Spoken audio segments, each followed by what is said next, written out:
Hello, नमस्कार दोस्तों। आपने को पता है कि एचएससी की एग्ज़ाम डेट आ चुकी है, सीईटी बेस जिसका क्वालिफाई था। और बहुत ही अच्छा मौका है कि इसके अंदर 1500 पोस्ट है। और बच्चे कितने एलिजिबल हुए हैं? 2300 समथिंग, 2350 बच्चे इसके अंदर क्वालिफाई हुए हैं। तो आपके पास बहुत अच्छा मौका है। और अभी अपने पास जितने भी दिन बचे हैं, दिन रात एक कर दो, अच्छे से प्रिपरेशन करो। जिसके अंदर अपने को मेन फोकस रखना है नर्सिंग के ऊपर और हरियाणा जीके के ऊपर। और कंप्यूटर को भी हल्के में मत लेना, क्योंकि कंप्यूटर के भी क्वेश्चन आएंगे उसके अंदर। ठीक। तो मैं उम्मीद करता हूँ कि आपका एग्जाम की प्रिपरेशन तो आपको पता है काफ़ी टाइम हो गया हो गई होगी।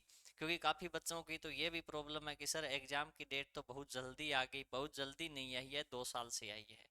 ठीक। तो इस चीज की अपने इग्नोरेंस नहीं कर सकते अब बिल्कुल भी। तो आपको यहाँ पे दिल्ली के एमसीक्यूज मिलेंगे। जितने भी एमसीक्यू है फंडामेंटल के, ओबीजी के, एमएस के, एनाटॉमी के, ठीक है, पीडियाट्री के, ये एमसीक्यू मैं आपको वो सबसे इम्पोर्टेंट इम्पोर्टेंट एमसीक्यू करवा दूंगा जो एग्जाम के पॉइंट ऑफ व्यू से इम्पोर्टेंट है। तो बिल्कुल भी हर वीडियो के अंदर ना 50 60 ही क्वेश्चन डालूंगा। उसके बाद दूसरा वीडियो आएगा, ठीक है। तो आपको क्या करना है, इसको चाहे 2 गुना करके या 1.5 गुना करके जैसे भी जल्दी जल्दी निपटाना हो कर देना। लेकिन सबसे इंपॉर्टेंट चीज है कि कुछ ऑप्शन ऐसे आएंगे जिससे और बेसिस के ऊपर भी क्वेश्चन बन सकते हैं। तो उनके ऊपर भी आपको ध्यान रखना है, हल्के में बिल्कुल नहीं लेना, ठीक।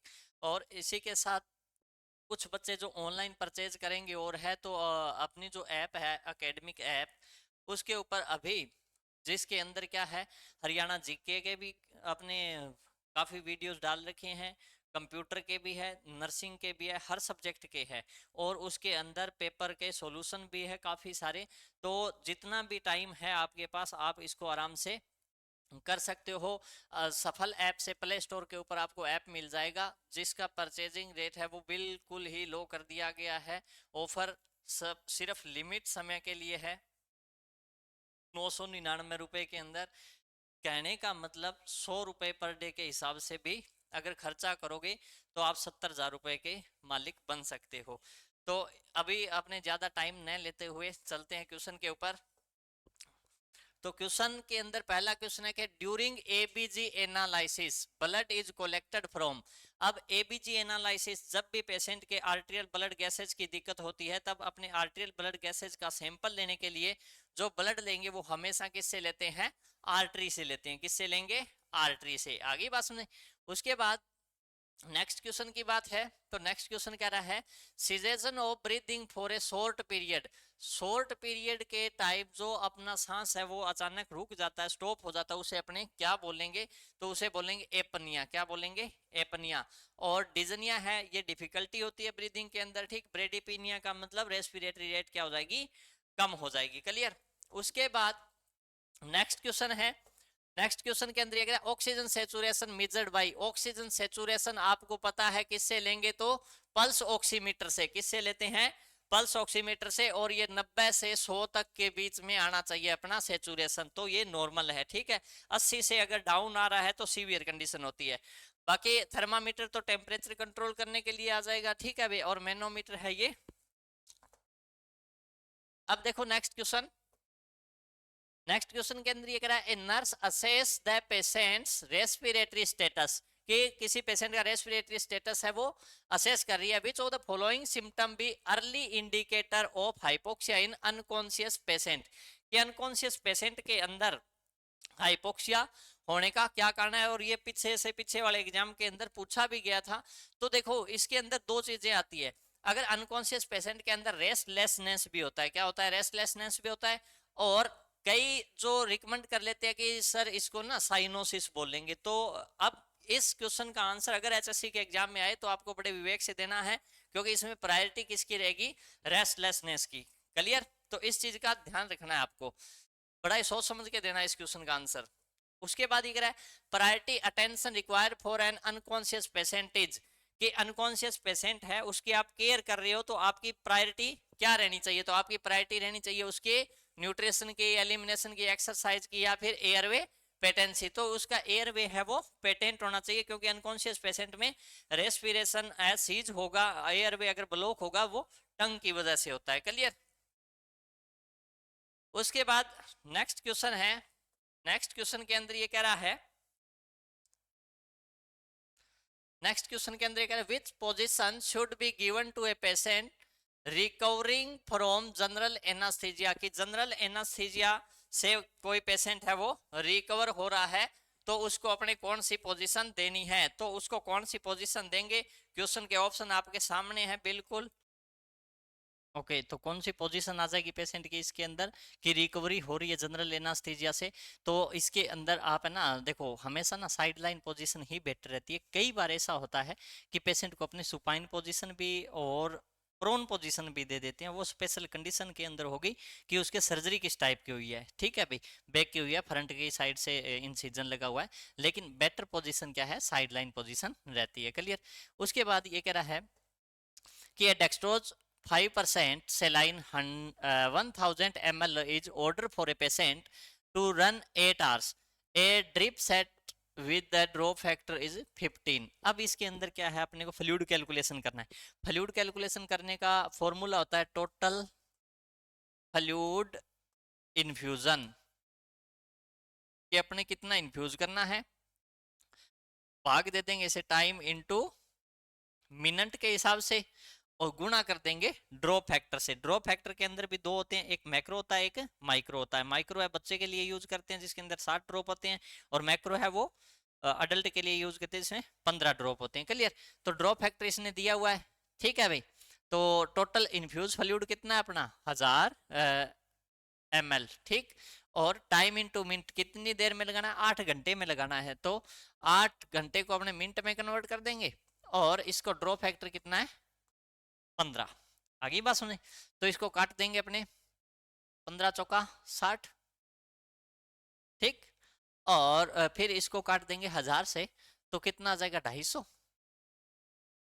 और 250 को अपने काट देंगे अब 8 से, ठीक। तो काट के देखो जरा, 250 को 8 से काट के देखेंगे तो कितना आ जाएगा, शाबाश शाबाश शाबाश,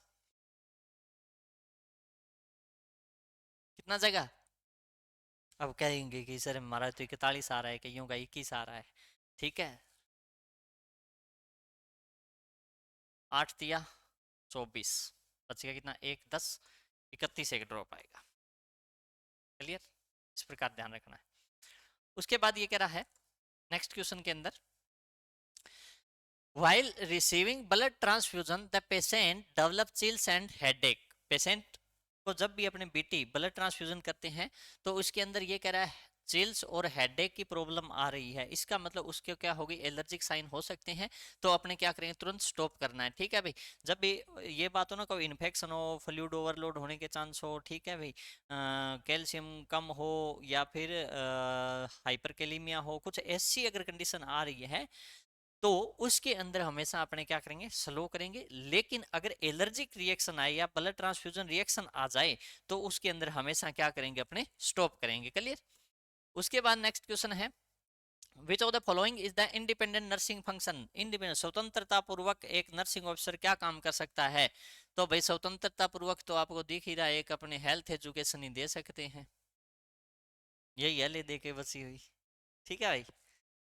उसके बाद नेक्स्ट क्वेश्चन है कि during giving enema if the patient complain of abdominal cramp then nurse should be, कि जब अब अपने क्या कर रहे हैं, एनिमा दे रहे हैं किसी पेशेंट को, कॉन्स्टिपेशन वाले पेशेंट को, या इंटेस्टाइन क्लियर करने के लिए, सर्जरी करने के लिए, तो उस टाइम अब्डोमेन क्रैम्प आने लग गए, तो क्या करेंगे, क्या एनिमा कंटिन्यू देंगे, या एनाल्जेसिक देंगे, या फिर स्लो करेंगे, या फिर स्टॉप करेंगे। तो देखो एनिमा अगर दे रहे हो और पेशेंट के अब्डोमेन क्रैम्प आने लग जाए, तो हमेशा क्या करना चाहिए, स्टॉप कर देना चाहिए, और जैसे ही क्रैम्प रिमूव हो जाए उसके बाद क्या कर देना, वापस स्टार्ट कर देना है। ठीक है भाई।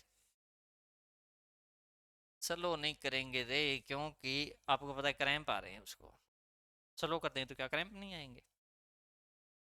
Infection from urinary catheter can be best prevented by, ये कह रहा है यूरिनरी कैथेटर, अगर किसी पेशेंट को कैथेटर लगा हुआ है तो उसको यूटीआई होने के चांस है, तो ये कह रहा है किस प्रकार प्रिवेंट करेंगे, एडिक्वेट फ्लूइड देके, या फिर चेंज पोजीशन फ्रीक्वेंटली या फ्रीक्वेंटली पोजीशन चेंज करके, या clean around the meatus, meatus को क्लीन करके पीरियोडिकली, या फिर irrigating the catheter daily, daily irrigate करके। देखो ये तो करना ही नहीं है, पोजीशन का भी कोई रोल नहीं है।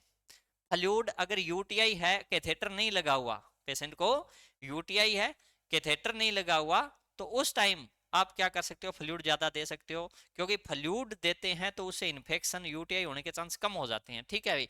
लेकिन अगर कैथेटर लगा हुआ है तो उस कंडीशन के अंदर हमेशा क्या करेंगे, क्लीनिंग अराउंड द मीटस, ठीक है, यूरिनरी मीटस को क्या करना है, क्लीन करना है, ठीक है भाई। उसके बाद नेक्स्ट क्वेश्चन है, the patient whose clinical condition need monitoring and support of the least two or at least two or more organ system, then we should be admit to, कि पेशेंट को क्या है, क्लिनिकल कंडीशन और monitoring की, continuous monitor की जरूरत है, continuous support की जरूरत है उसको, और दो या दो से अधिक ऑर्गन उसके क्या है, अफेक्ट है, तो उसको किस में रखेंगे, तो बता दो भाई किस में रखेंगे। सिंपल क्वेश्चन है, आईसीयू के अंदर, किस में रखेंगे, आईसीयू के अंदर, ठीक है भाई, किस में रखेंगे, आईसीयू के अंदर। उसके बाद नेक्स्ट क्वेश्चन है, while giving NG tube feeding which of the following nursing action prevent complication, NG tube feed करवाते हैं तो NG ट्यूब फीड करवाते हैं तो उस टाइम कॉम्प्लिकेशन आए, इसके लिए अपने को क्या करना है, ये बहुत ही इंपॉर्टेंट क्वेश्चन है, आपकी स्क्रीन के ऊपर है, आप इसका आंसर जल्दी जल्दी दे दो मेरे को, क्या आएगा।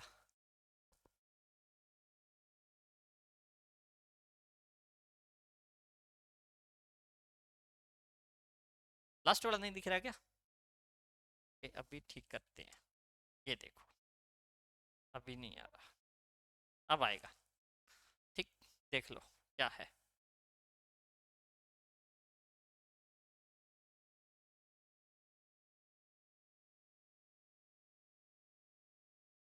बहुत अच्छा क्वेश्चन है।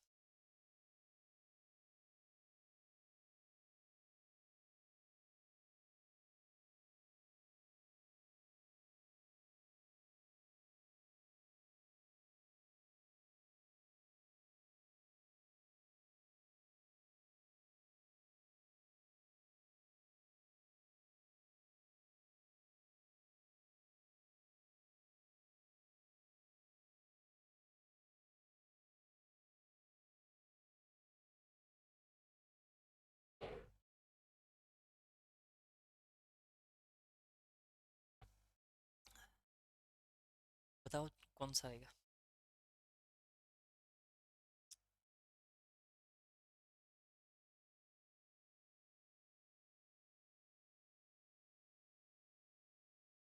ओके हमेशा हाई फाउलर पोजीशन में रखेंगे, किस में रखेंगे, हाई फाउलर पोजीशन के अंदर पेशेंट को रखना होता है, ठीक है अभी हाई फाउलर में। वेरी गुड, आपने आंसर का एग्जैक्ट आंसर है क्वेश्चन का। फ्लूइड ओवरलोड इन पेशेंट में कॉज, अगर फ्लूइड ओवरलोड हो गया तो उसके अंदर क्या आएगा, एंजियोडीमा, पेरिफेरल एडिमा, सेरिब्रल एडिमा, या फिर पल्मोनरी एडिमा, फ्लूइड ओवरलोड होने से। बहुत सोच समझ के आंसर देना इस क्वेश्चन का, क्योंकि आपको पता है फ्लूइड ओवरलोड से एडिमा ही होता है, लेकिन इसके अंदर सबसे पहले किस चीज़ को मॉनिटर करेंगे।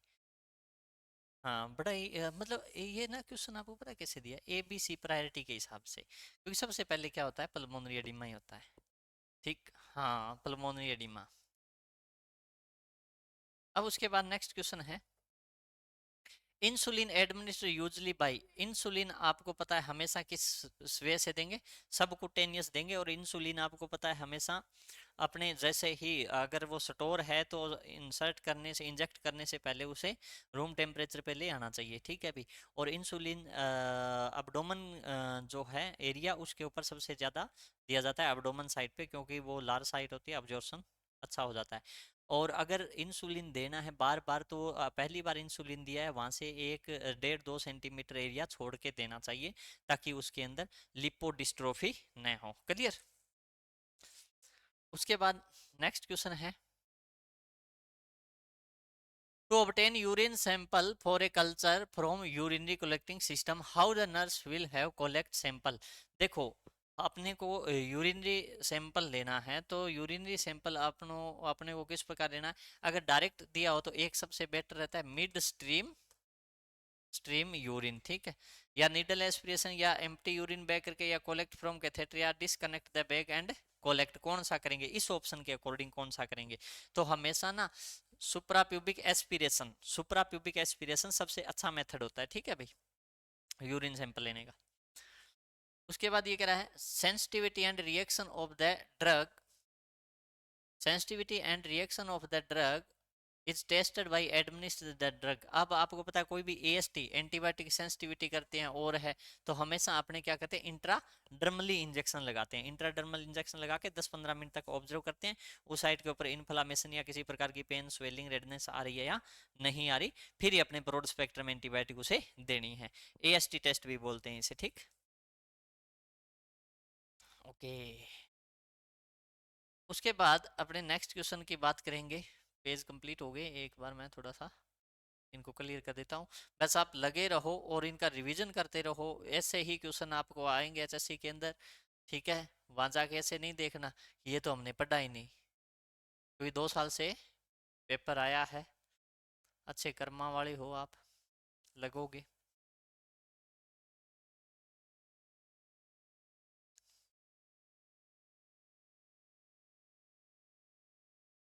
अब उसके बाद नेक्स्ट क्वेश्चन है, विच of the following procedure always required surgical asepsis. Surgical, आपको पता है एक मेडिकल एसेप्सिस होता है, एक सर्जिकल एसेप्सिस। सर्जिकल एसेप्सिस हमेशा जो अपनी बॉडी की स्टेराइल कैविटी होती है उसका कोई प्रोसीजर करते हैं, जो बॉडी की स्टेराइल कैविटी, जैसे अगर स्टमक की बात करें, स्टमक स्टेराइल कैविटी नहीं है, लेकिन अगर बात करें ब्लेडर, यूरिनरी ब्लेडर, वो स्टेराइल कैविटी है। तो कौन सा करेंगे? वेजाइनल इरिगेशन नहीं, यूरिनरी कैथेटराइजेशन इसके अंदर, ठीक है भाई। जब भी कैथेटराइजेशन करो तो हमेशा सर्जिकल एसेप्सिस यूज करना चाहिए, क्योंकि ब्लेडर क्या है, स्टेराइल कैविटी है, यूरिनरी ब्लेडर। उसके बाद नेक्स्ट क्वेश्चन की बात करें, nursing assessment for the neurovascular status of the extremities which except a cast include the following, ठीक है भाई। क्या लगा हुआ है, उसके एक कास्ट लगी हुई है, ठीक। लेक्चर हो गया होगा, मैंने तो किया नहीं। कि नर्सिंग असेसमेंट, तो न्यूरोवेस्कुलर स्टेटस अगर आपको देखना हो, न्यूरोवेस्कुलर स्टेटस अगर आपको देखना हो तो क्या देखोगे? पेलर, पेन, पेरास्थीजिया, या रेंज ऑफ मोशन, क्या चीज देखोगे? ऑप्शन आपके सामने है, हल्के हल्के कैसे दिखाई दे रही है ये ऑप्शन?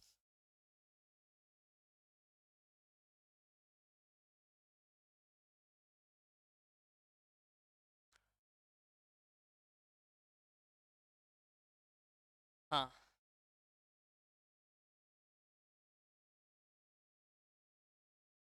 तो इसका क्या करोगे?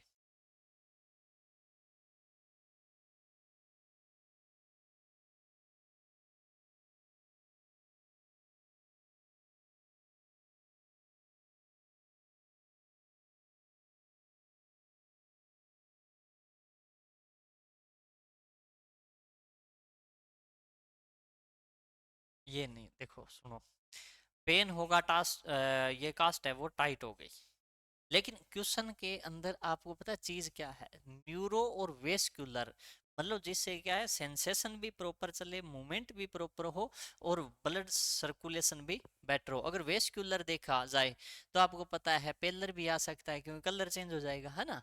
और पेन है ये किसका रहेगा, फिर वो न्यूरो का आ गया, ठीक है। पेरास्थीजिया है, जो नमनेस आ जाती है, वो भी नर्व कंप्रेशन से आती है, तो वो भी न्यूरो का है। अब इसने दोनों पूछा है कि जिसमें नर्व्स का भी दिख जाए और ब्लड सर्कुलेशन हो रहा है या नहीं वो भी दिख जाए, वो आएगा रेंज ऑफ मोशन। हमेशा क्या रहेगा, रेंज ऑफ मोशन रहेगा। आगे क्वेश्चन है,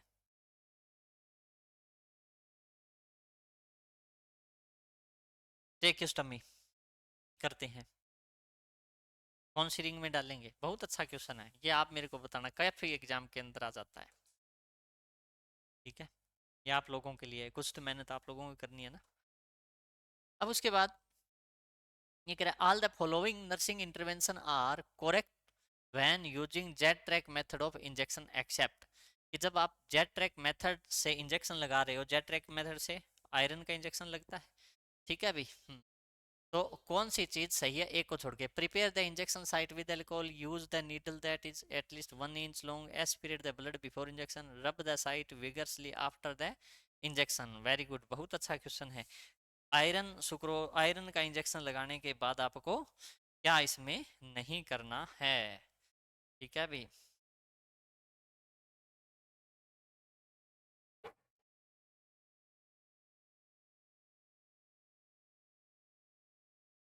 तो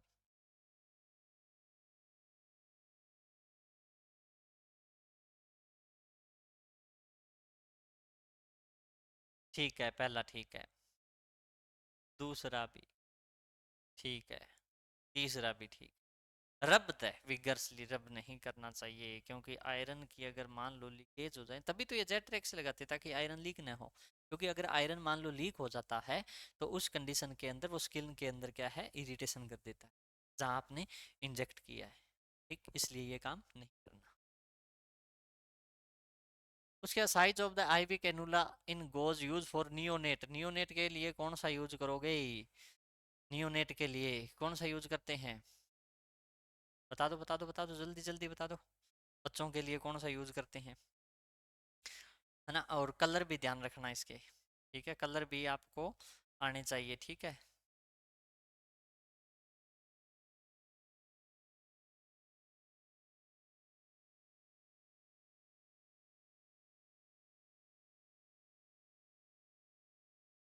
यूनिट के लिए किस कलर का आता है? येलो, ठीक है। पिंक कौन सा होता है? ब्लू कौन सा होता है? ठीक है भाई, ये आपको याद होने चाहिए। दिखाऊं? क्यों? कैनुला। और दूसरा अपना दूसरा लेक्चर डाला, ये तो कैनुला वाला लेक्चर डाला हुआ है पूरा रिकॉर्ड करके। हाँ, और एक ऑक्सीजन मास्क के ऊपर लेक्चर डाला हुआ है, देखिए। ओके, अब उसके बाद देखते हैं, नेक्स्ट क्वेश्चन की ओर ले चलते हैं कि a nurse can decontaminate the HIV contaminated waste product with all of the following except, कि किस से कर सकती है एक को छोड़ के? तो देखो, फॉर्मेल्डिहाइड, ग्लूटाल्डिहाइड, मेंथनॉल और क्या है, सोडियम हाइपोक्लोराइड, कौन सा? हाँ, कौन सा यूज नहीं करते इसके अंदर, कौन सा यूज अपने नहीं करते, ये क्वेश्चन अपने से पूछा गया है। करते, अरे देखो, सोडियम हाइपोक्लोराइड और 70% एल्कोहल ये तो यूज करते हैं। इसने क्वेश्चन में ये दिया है कि कौन सा नहीं करेंगे। क्वेश्चन को ढंग से पढ़ो, कौन सा नहीं करेंगे।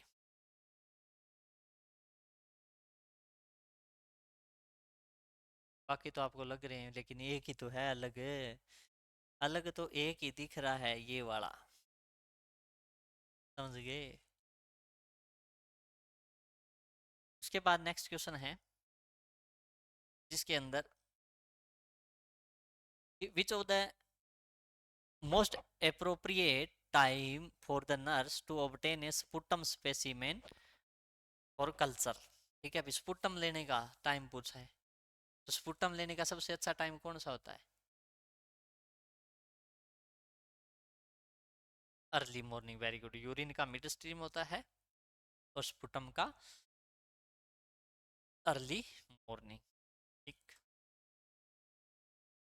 उसके बाद नेक्स्ट क्वेश्चन है कि which solution use to infect the bed linen of a HIV positive patient, HIV positive patient के लिए कौन सा करेंगे, ये तो बता दो, अभी बताया मैंने, सोडियम हाइपोक्लोराइड। उसके बाद है विच of the following intervention can best prevent the bed सोर, बेड सोर न हो पेशेंट के, इसलिए अपने को क्या करना चाहिए, ठीक है। Massage reddened area with lotion और oil, change the position every 1 hour, use special water mattress, या फिर keep skin dry and clean.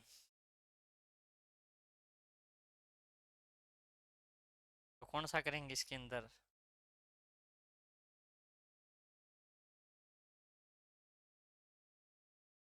बताओ बताओ बताओ बताओ।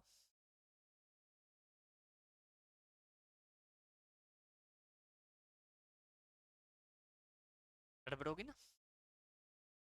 चलो मैं बता देता हूँ। हाँ, क्योंकि आप लोगों का तो यही पड़ा हुआ है कि सर ये तो करेंगे नहीं, चलो मान ले कर दिया। सर ये नहीं कर सकते क्योंकि एवरी 2 आवर्स के बाद अपने क्या करते हैं, पोजीशन उसकी चेंज करते हैं। लेकिन आगे देखा जाए तो ये कह रहा है सर वाटर और मैटर्स भी यूज नहीं करते, वाटर मैटर्स भी, क्योंकि एयर मैटर्स यूज करते हैं। लेकिन इस क्वेश्चन के अकॉर्डिंग अपने को जवाब देना, अपने गलती क्या करते हैं कि अपने अपनी थ्योरी लगाने लग जाते हैं, यही सबसे बड़ी बेवकूफ़ी है। क्वेश्चन ने क्या पूछा है, उसने उन 4 ऑप्शन से ही जवाब मांगा है, न कि पांचवा ऑप्शन जो आपके दिमाग में है उससे जवाब मांगा है। इसलिए क्वेश्चन को ढंग से पढ़ा करो, ठीक। तो इसके अंदर क्या बोल दिया इसने कि ये ही सही मानेंगे, ठीक। Change the position every 1 hour. अब ये कह रहा है कि Foley's catheter use in the in which of the following condition, Foley's catheter किस कंडीशन में यूज करेंगे, एन्यूरेसिस में, यूरिनरी रिटेंशन में, या इनकंटिन्यूस में, या फिर एनयूरिया की कंडीशन में, किस कंडीशन में अपने को फोलिज कैथेटर यूज करना है। तो फोलिज कैथेटर किस कंडीशन में कब लगाते हो फोलिज कैथेटर।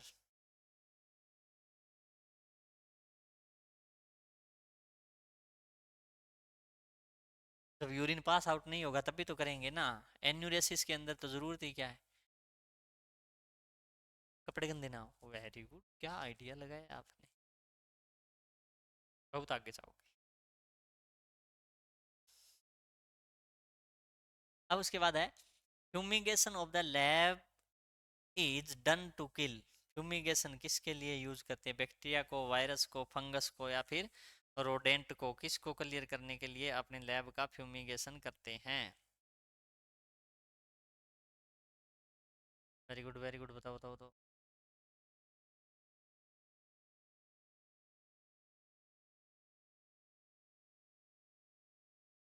अच्छा, रोडेंट को, किसको करते हैं, रोडेंट को।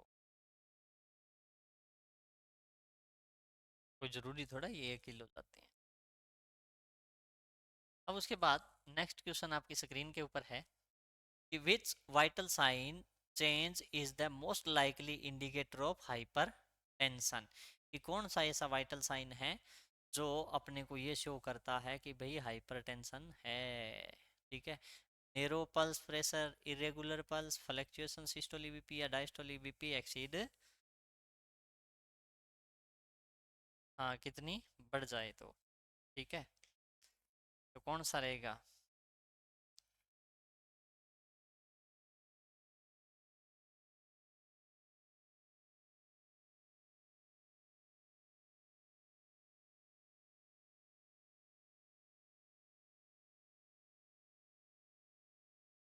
दो का जवाब ठीक,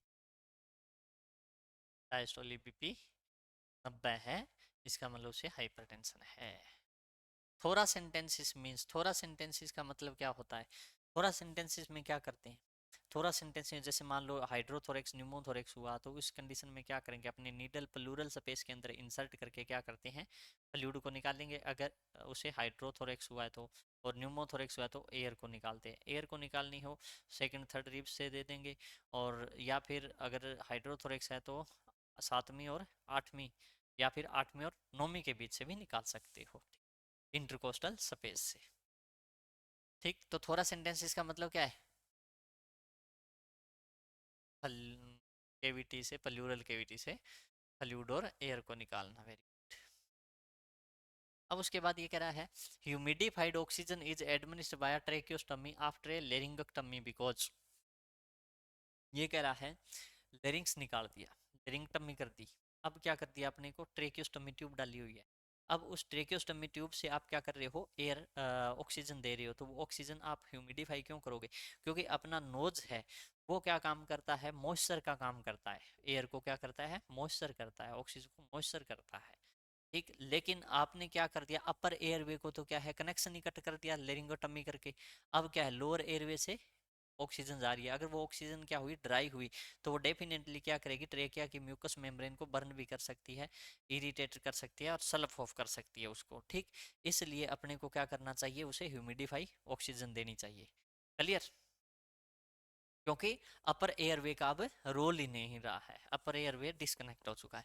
तो कौन सा आ जाएगा, more contain upper airway is no longer connected, very good, lower airway 2 number आ जाएगा, ठीक। आगे बात। हाँ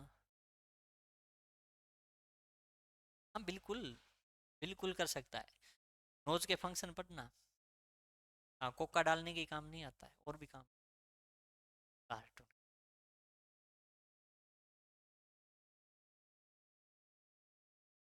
ओके नेक्स्ट देखो, all of the following are qualities of nurse except. एक अच्छे नर्सिंग ऑफिसर के अंदर क्या क्या क्वालिटी होनी चाहिए, एक को छोड़ के। अब इसने छोड़ा है ना, जो इसका आंसर आएगा कि केयरिंग एटीट्यूड होना चाहिए, ठीक बात है। वेल बैलेंस लाइफ होनी चाहिए, अच्छी बात है। ऑनेस्ट ईमानदार होनी चाहिए, अच्छी बात है। ये भी क्वालिटी होनी चाहिए, लेकिन ये नहीं होनी चाहिए, टैक्टिव नहीं होनी चाहिए, है ना। और ये इसका आंसर है, मतलब नर्स के अंदर। और जो इसका आंसर नहीं है ना, वो अपने में क्वालिटी है। हाँ टैक्टिव, टैक्टिव नहीं होनी चाहिए। हाँ, बात नहीं करनी चाहिए ज़्यादा। अब उसके बाद, all of the following are the precaution in the care of a patient with high fever except, कि किसी पेशेंट को हाई फीवर है, ठीक, तो उसकी प्रिकॉशन कर रहे हैं अपने, तो कौन सी चीज का ध्यान, कौन सा ऑप्शन रहेगा, एक्सेप्ट है एक को छोड़ के।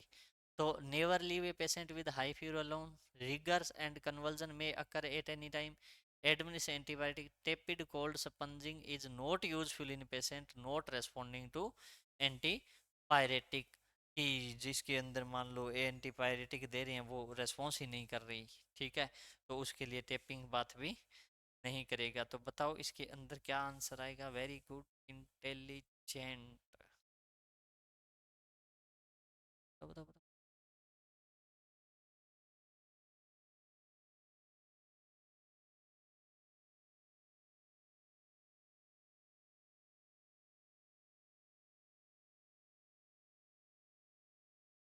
ठीक है, नहीं छोड़ना चाहिए, ठीक है, ये भी मानते हैं क्योंकि मेटाबॉलिज्म बढ़ जाता है, ये भी ठीक है। हाँ, ये tepid cold sponge is not useful in the patient not responding to antipyretics, कोई ज़रूरी नहीं है, ठीक है।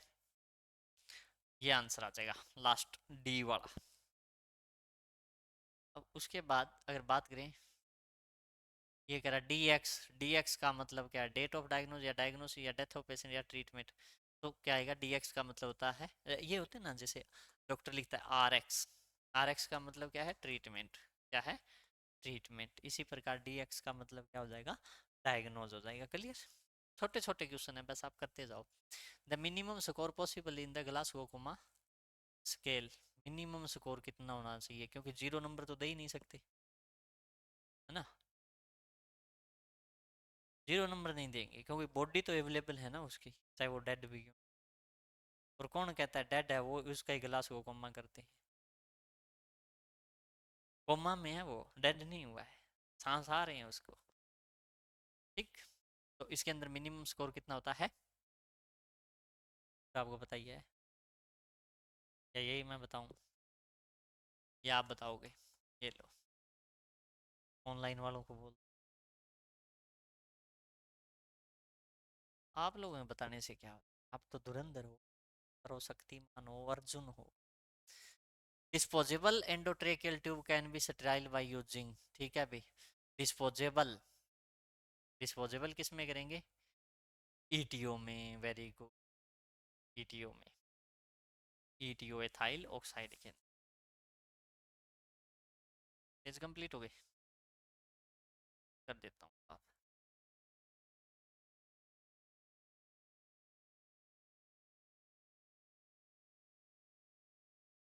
सारी चीज सिंह नर्सिंग एकेडमी में मिलती है, आप लोगों में है,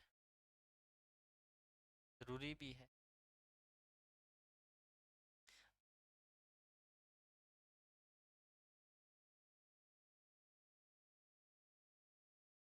सिंह नर्सिंग एकेडमी नामिका।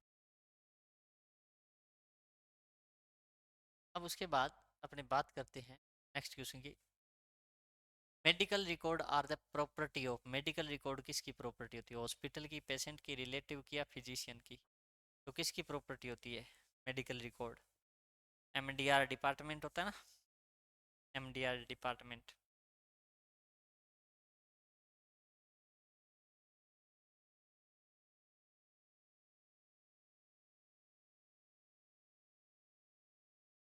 हाँ, पेशेंट को कैसे दे सकते हो मेडिकल रिकॉर्ड?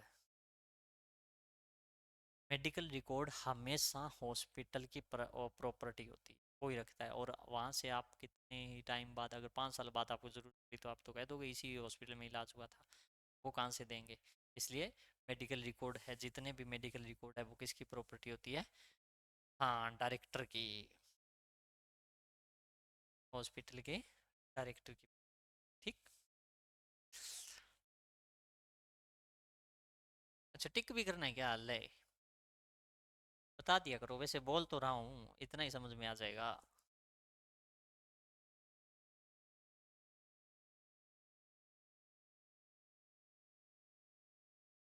ठीक। उसके बाद क्या है कि priority basis management of unconscious patient. Unconscious patient की प्रायोरिटी मैनेजमेंट में क्या रखेंगे, ये पीछे भी आया था। ठीक है, clearance of airway, airway clear करेंगे। मेनिनटोल हमेशा जिसका आईसीपी बढ़ा हुआ होता है, इंट्राक्रेनियल प्रेशर, उसको दी जाती है। ठीक है भाई। और मेक बर्ने पॉइंट के ऊपर पेन हो तो ये किसका साइन है? अपेंडिसाइटिस का क्लासिकल साइन है ये, अपेंडिसाइटिस का, मेक बर्ने पॉइंट पे पेन होना। ठीक है भाई। और इसके अंदर क्या है, अगर बात करें मेक बर्ने पॉइंट पे पेन होता है, और क्लासिकल साइन पूछे इसके अंदर मोस्ट कॉमन साइन क्या आएगा, तो वो आता है रीबाउंड, रीबाउंड टेंडरनेस, कि जब अपने क्या पालपेट करके छोड़ेंगे तब उसको पेन होगा। क्लियर। उसके बाद नेक्स्ट है eye padding is applied to unconscious patient.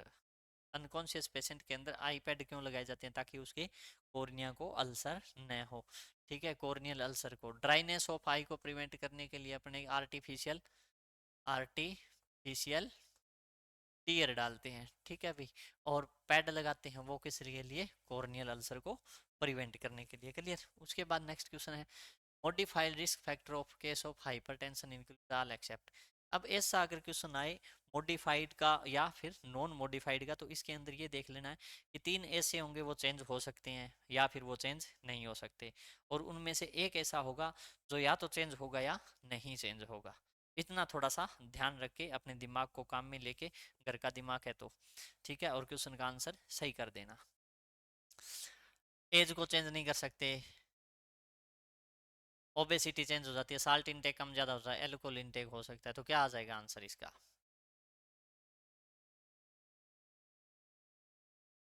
Clear. क्योंकि एज को मॉडिफाई नहीं कर सकते, ऐसे नहीं है कि जो 45 साल का उसे आप 15 साल का बना दो, ऐसा पॉसिबल नहीं है। ठीक। उसके बाद है in case of accidental as a nurse what we do first examination. तो सबसे पहले आप क्या एग्जामिन करोगे जब भी उसको क्या हो, किसकी प्रॉब्लम, एक्सीडेंटल केस आ जाए आपके सामने, तो सबसे पहले आप क्या करोगे? क्या कर रहे हो भैया? जाके पढ़ लो आराम से।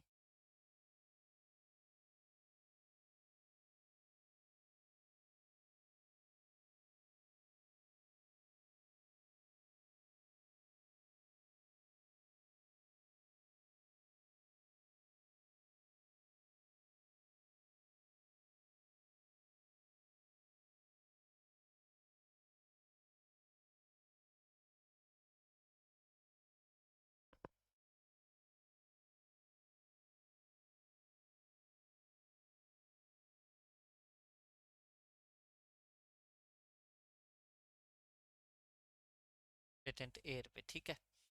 पॉसिबल हेड इंजरी वगैरह, फ्रैक्चर वगैरह, ये बाद में, पहले तो एयरवे, सांस आ रहा है यानी एबीजी प्रायोरिटी मास्लो के अकॉर्डिंग। ठीक है। अब उसके बाद है next, which of the following is the hypotonic solution. Hypotonic solution कौन सा होता है? तो इससे पता चल रहा है ना हाइपोटोनिक कौन सा है। तो हाइपोटोनिक तो ये रहा, 0.9% है ये, हाइपरटोनिक है। ठीक। और 0.45% है ये, हाइपोटोनिक है। 5% डेक्सट्रोज है, ये क्या रहेगी आपकी, आइसोटोनिक टॉनिक रहेगी, क्या रहेगी, आइसोटोनिक। फ्लूइड वाला चैप्टर देख लेना अच्छे से भाई, सारा लेक्चर रिकॉर्ड करके डाला हुआ है मेरा। अब उसके बाद ये कह रहा है, which method is use to sterile the surgical dressing. Surgical dressing को तो आपको पता है क्या करते हैं, ऑटोक्लेव भी करते हैं, क्या करेंगे, ऑटोक्लेव।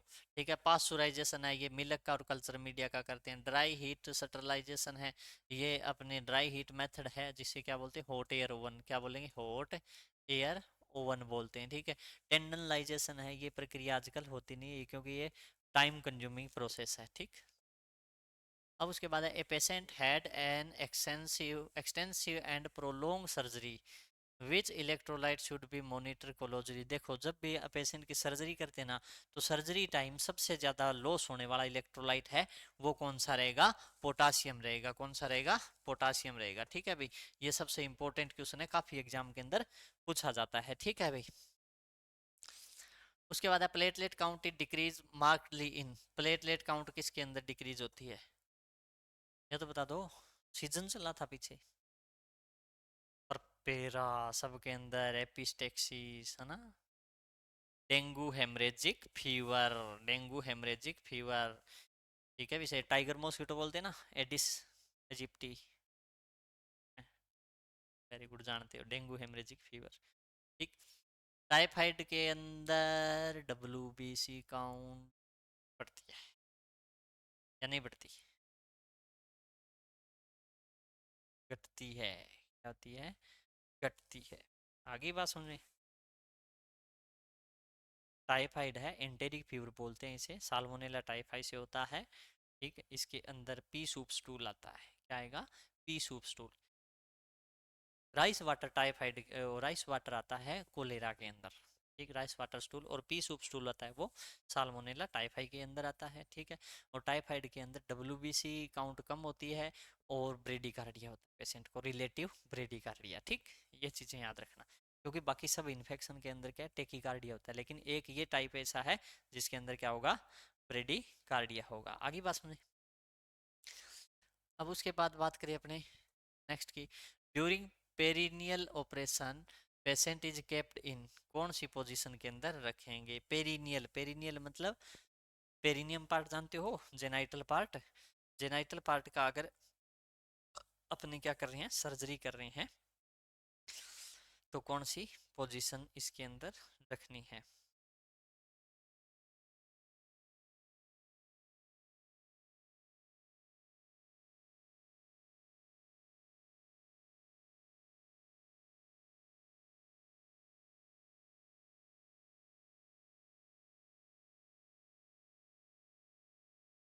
बताओ बताओ जल्दी। हाँ, गलत बता रहे हो।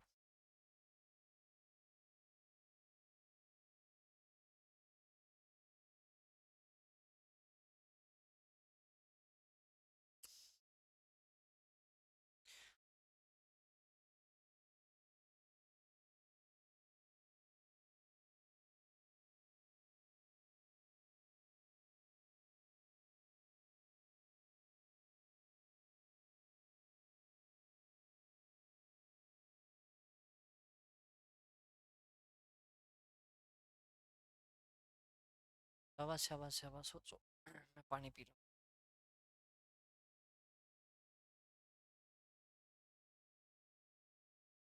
लिथोटोमी किस किस का आ रहा है,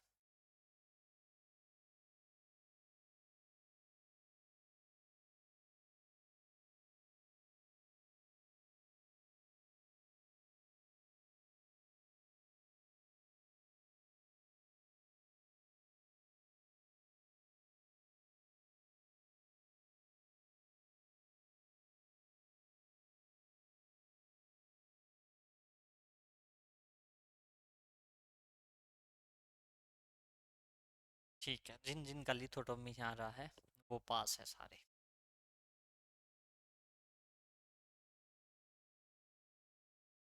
अच्छा, क्यों लिथोटोमी पोजीशन में डिलीवरी क्यों नहीं करा सकते, करवा सकते हैं, लेफ्ट लेटरल में करा सकते हैं, सेमी रिकमेंडेड में भी। कोल्ड शॉक की जाल सो कॉल्ड, कोल्ड शॉक कौन सा होता है भाई, कोल्ड शॉक बताओ जिसमें ठंड लगती है। Hypovolemic, very good. Cold shock, hypovolemic. Lack of bowel sound in the immediate post operative period में be a sign of. Bowel sound immediate post operative period, ये किस वजह से होते हैं? ठीक है, देखो मान लो सर्जरी करते हैं उस टाइम आपको पता है ना, एनास्थीजिया देते हैं, एनास्थीजिया देते हैं तो उससे क्या इंटेस्टाइन की मोटिलिटी कम हो जाती है, जिसे बोलते हैं पैरालाइटिक इलियस, मतलब इलियम या इंटेस्टाइन का क्या हो जाता है, पैरालाइसिस हो जाता है जब तक एनास्थीजिया का असर रहता है। जानते हो रे आप तो। अच्छा, टिक क्या कर दिया। सब कुछ, substance that neutralize bad odour are called. Bad odour को हैं 2-4 दिन नहीं नहाते, डीओ लगा लगा के, वेरी गुड। सर्दी का मौसम है वैसे ही नहीं नहाते आप लोग। विच of the following is an isotonic solution, isotonic कौन सा रहेगा? आइसोटोनिक बताओ। 1/3 NS ना, 1/3 NS नहीं है। ठीक है, मेनिनटोल हाइपरटोनिक है। आइसोटोनिक RL, RL को क्या बोलते हैं भाई? हर्टमान सॉल्यूशन क्या बोलते हैं? हर्टमान सॉल्यूशन भी बोलते हैं। ठीक, ये 50 क्वेश्चन आपके इस वीडियो में कंप्लीट हो गए। नेक्स्ट वीडियो के अंदर मैं नेक्स्ट 50 और क्वेश्चन डाल दूंगा, और ये सारी की सारी चीज़ें आपको सिंह नर्सिंग एकेडमी के ऑनलाइन प्लेटफॉर्म के ऊपर मिल रही है। HSC की अच्छे से प्रिपरेशन करो, ठीक है। और ऐप के अंदर कोई बच्चा अगर चाहे कि ऐप भी खरीदना है तो ऐप भी परचेज कर सकते हो। ऐप का ऑफर सिर्फ 2 दिन तक रहेगा, ठीक है, उसके बाद नहीं रहेगा। ठीक, तो अभी आप इन क्वेश्चंस का रिवीजन करो। HSC के एग्जाम के पॉइंट ऑफ व्यू से बहुत ही ये इंपॉर्टेंट क्वेश्चन रहने वाले हैं। ठीक।